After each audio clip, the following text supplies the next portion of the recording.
And we're back.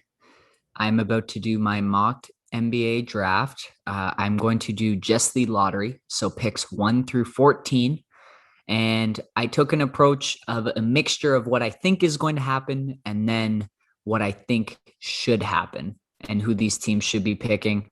Uh, there will be no trades. That's just too difficult to mock, although it seems like buzz is coming around that Houston has made really big moves to try and acquire that number one pick from Detroit. It seems like Cleveland's been getting a ton of trade offers. They might move down. Orlando has 2 picks. Golden State has 2 picks. OKC also has a bunch of picks. You could see some of those teams trying to move up maybe, or move those for a package that includes other players. Lots of intrigue and buzz surrounding the upcoming NBA draft.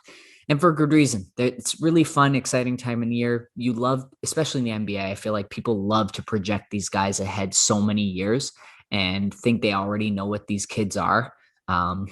So really, really fun. And again, in the NBA, more so than other sports, you can get someone who can impact your team's chances of winning right away. And so that's what a lot of these top 5, 8 guys, I think, can really do.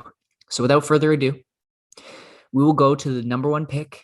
The Detroit Pistons select Cade Cunningham from Oklahoma State. No surprise there. He has been number 1 now for many, many years. And there's so many reasons why. I've already basically talked about him endlessly throughout the season, throughout his college season. He's playing on a relatively weak team that he managed to take into the NCAA tournament.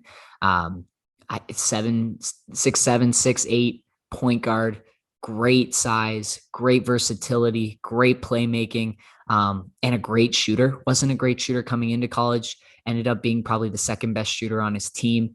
So if you could project that out to the NBA, that would be really helpful for him in his space, but then also great pick and roll work. Like, he can make any pass because of his size. And then on the defensive end, because of his frame as well, there's a lot of room for growth there. Really could be a two-way special type of player that can fit in with almost any team. So with Detroit, obviously there's not a ton that they would try and avoid picking. It's not like they have an all-star center or an all-star guard that they're trying to pick for need. But even still, you could put Cade with anyone. He can play 1, 2, 3 in your order and just be that extra playmaking presence. Great pick. I love Cade. Detroit's got a good one here. Number 2, this is maybe a surprise for you, Max, because you haven't seen all the movement that's been happening, but the Houston Rockets here, I have taking Jalen Green with the number 2 pick over Evan Mobley, partially because of Christian Wood existing on that roster. I think that's not the main reason, because if that's your main reason for not taking a surefire all-star like Evan Mobley, then you've got issues.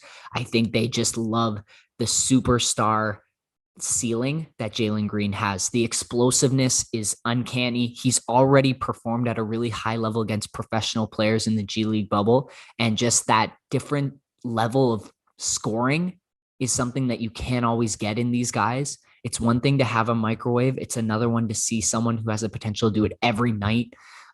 It's that next step that Devin Booker needs to take. But then you're looking at guys like Kevin Durant, Bradley Beal, Steph Curry, James Harden, who consistently give you 20, 25 every night. That's what Jalen Green could be. And so it's too tantalizing to pass that up. And that is why they may go with Jalen Green there at number 2. Which then leaves number 3, the Cleveland Cavaliers, with a bit of a conundrum. We've seen reports going. Yeah, we've seen reports, though, where the Raptors have been interested in acquiring Jarrett Allen. So Jarrett Allen definitely could be on the market here. If I'm Cleveland, I'm taking best player available regardless of position. I know I have Jarrett Allen, but that's not going to stop me from taking Evan Mobley, because if you want to move Allen for assets, you definitely can.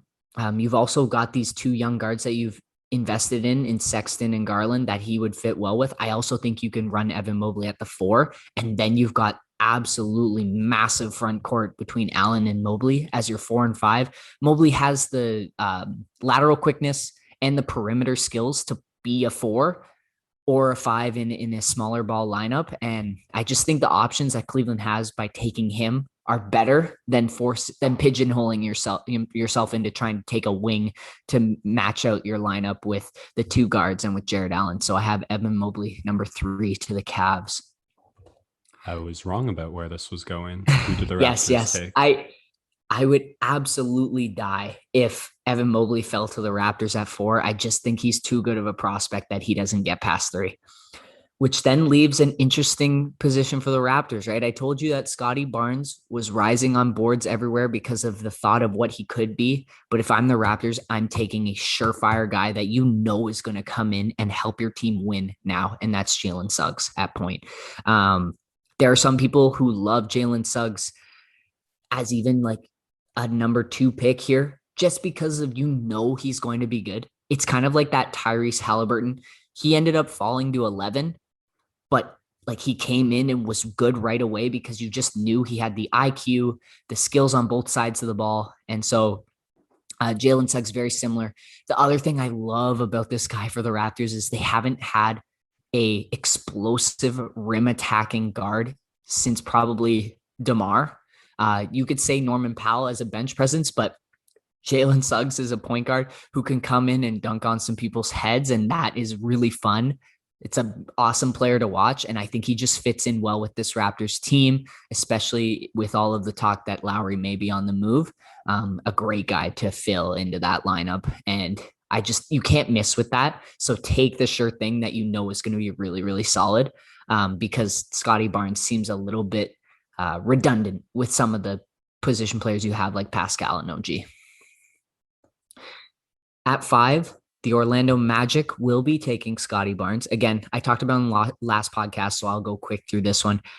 It just is another player that Orlando's grabbing that is all size and maybe not the best raw skills. So I think with their next pick, they should go with maybe a little bit more sure skilled player, because they're just adding to Mo Bamba, Jonathan Isaac, not Aaron Gordon anymore, but Chuma Okeke. Some of the other picks they've made have just been like really long guys who have a ton of upside, but don't necessarily end up getting there. And Scotty Barnes is another guy to add to that list. At 6, the Oklahoma City Thunder, I have selecting Jonathan Kuminga. So this is another guy who has wavered a ton in the past month or so on big boards because of teams worry about some of the off-court stuff with Kuminga, some of the commitment issues. He kind of quit on his team in the G League bubble and going back to high school. There's hesitancies there, and also how raw he is as a prospect. Like, you look at the size, you look at the frame, you look at the defensive upside, and even some of the shot creation he showed in the bubble, like salivating stuff. He could end up being the best guy in this draft based on what he can do athletically.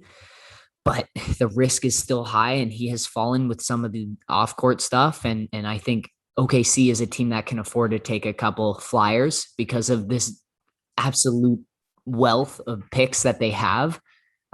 They can just take shots at a dartboard, and a couple of them with the high upside, they might pop, and then you've got a fantastic team. So they can definitely afford to take Kuminga here at 6.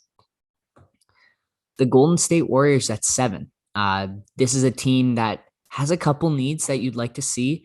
Will Wiseman take a step forward? Should they take another big? There's not really any bigs here that would work in the win now system. Maybe another wing to play some defense. But I have them going for a reliable scorer, because you have seen where Steph Curry, when he's not on this floor, the team falls apart. And so they need more scoring from their bench. That's why I have Golden State selecting James Bouknight at 7. He has rocketed up boards along with Scotty Barnes because of, again, teams seeing he was on a little bit of a weaker team in the past, and he was able to shoot the lights out. He's a 3-level scorer. He's got a great frame. And I think he can be a guy who comes in and scores for this team right away as a microwave.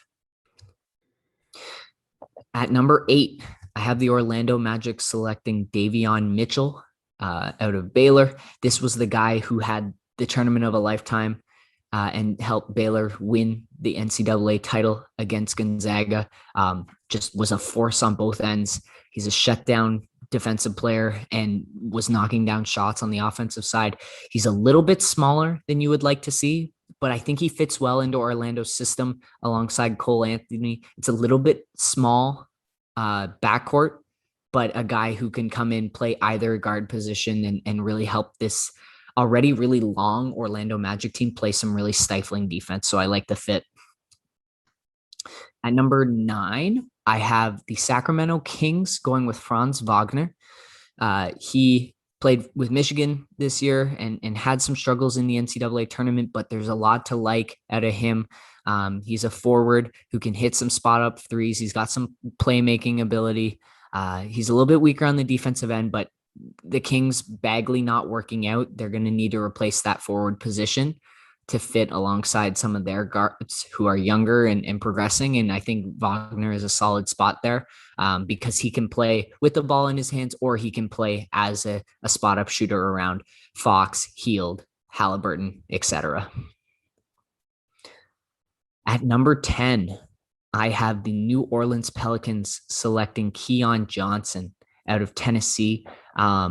This is a guy who's falling a little bit on big boards, but I went with a guy who I think would just be so fun on this Pelicans team, right? With Ingram, with Kira Lewis Jr., with Zion, of course. They love to run and get up and down the floor. And Keon Johnson posting the record vertical in the NBA Combine at 48 inches. He is super explosive. Similar to Kira Lewis, I like these guys that just can run, can bounce. He is a physical player. I think he could just be a great complimentary guy to Zion, and they could be throwing each other lobs, and that would be so much fun to see that go down.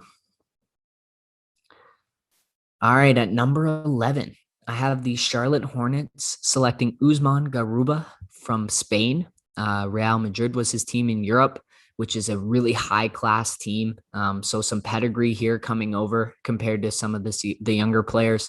Usman is probably the best defender in this draft class. Great rim protector, great, even like solid perimeter defender, and really energetic, gives you some great rebounding. Feels like a Pascal starting out, feels like a bit of a Kawhi starting out. Maybe not the ceiling of those guys, but just the baseline energy and defensive ability is really, really fun. And I think he would work in Charlotte because he'll catch the lobs from LaMelo. He will be a great part in that offense who have a lot of ball handlers, a lot of creators, where he can just feel free to do the dirty work and then be a defender and make up for some of the limitations that Charlotte has on that side of the ball. So I really like the fit here. At number 12, the Spurs. I went a little bit off the board here because he has fallen. And again, a guy who's had struggles with off-court stuff, but I did talk about him really early in the season, Duke's Jalen Johnson, because coming into the year, he was a top 5 talent. And everyone was really, really excited to see what he did. But again, quit on Duke. They pulled out of the tournament. Just a really tough year for him. But he's 6'8", 6'9", forward, but he's got great perimeter skills. Like just the length and the body type is unbelievable. He's a great shooter, and could be a really fun pick for San Antonio to put beside their young guard rotation. And just a fun toy. And if any system could get Jalen into shape, it would be San Antonio's with Greg Popovich, right? I think the maturity there in that organization would really help him, and could help him maximize his potential. With the 13th pick, I have the Indiana Pacers selecting Kai Jones from Texas. And Jones is another one of those raw guys. I think he's even more raw than Usman Garuba, who I mentioned earlier, but again, can bring a ton of energy. He's got some baseline perimeter skills. He can shoot it a little bit and then provide a ton of versatile defense. He's quick-footed, but he's also a big dude and can rebound well. And like he can jump out of the building. He's a great run and gun guy. And I think it would be good to have a little bit more of an explosive player to put beside Sabonis, Turner, and Brogdon. A guy who can give a little bit more energy because Indiana is missing that kind of wing player who can play with the bigger wings, but also is willing to just get in the crevices of that team and do the dirty work. They have a lot of skill guys, and they're missing that. And then rounding out with the 14th pick, there were a lot of ways I could go this way with Golden State. again, for them, they're looking for team guys that plug in and win now. So I went with best player available, but it might have too many guards on this team. Josh Giddey from Australia, another pro player coming over, very young, and he is a great ball handler, great distributor, can run an offense, and like his playmaking is elite, and he could develop into a pretty good shot creator. So again, you'll have Booknight and Giddey as your kind of rookies working with Nico Mannion, all of that rotation, just more guys to help Curry when he's off the floor, even when he's on the floor as an outlet to provide that playmaking. And with either of these guys, also, you could move them for something that fits a little bit better into your rotation. But I like Giddey here as the best player available. Some of the names that I didn't choose that are left here: Corey Kispert, Chris Duarte, Moses Moody, Cameron Thomas, Zaire Williams, love his upside, and Alperen Şengün, the Turkish bigman who's turning back the clock a little bit with some of his post moves, and was the MVP of the Turkish league at 18. So really, like, he's a shot in the dark where he could fall. You've got some similarities to Luka in the fact where like he may fall because teams are unwilling to learn about the international players, and he could come in and dominate. But at the same time, his game doesn't necessarily translate the best of the NBA. So really fascinating to see where he lands and who's going to take a chance on him. Wow. That's it for my lottery mock draft. Thank you. Thank you.